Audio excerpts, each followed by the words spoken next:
Good morning, Honorable Chair Brewer, committee members, and my fellow New Yorkers. My name is Benjamin Tocker, and I'm here representing YAFFED. We're an advocacy organization concerned about the quality of education at Hasidic yeshivas. In New York City, there are tens of thousands of students attending yeshivas that fail to provide an education that is consistent with the New York State law. Every non-public school in New York State is required under Education Law, Section 3204, to provide an education that is substantially equivalent to that which is provided by the local school district. Unfortunately, in the Hasidic community, there are scores of yeshivas that have ignored state law and have created a culture of educational neglect.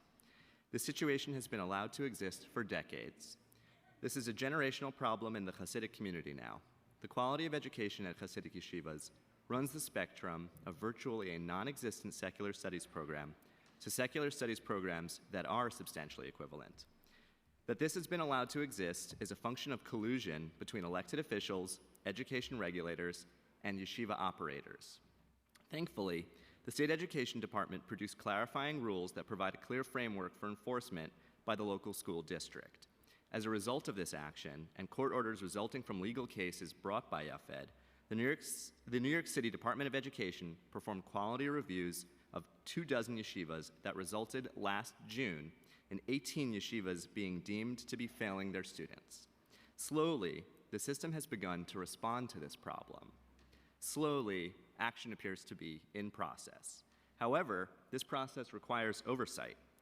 Delays drew out the initial investigation for over 7 years. In 2019, the New York City Department of Investigation declared that then-Mayor Bill de Blasio had horse-traded the issue in order to gain political favor with Hasidic community leaders.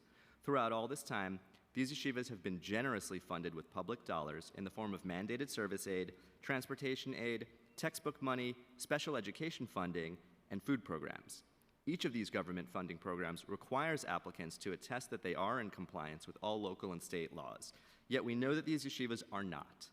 It is an undisputed fact that 18 yeshivas are not compliant. We urge the Special Commissioner to launch a full investigation into funding that has been provided to yeshivas that provide only a religious education.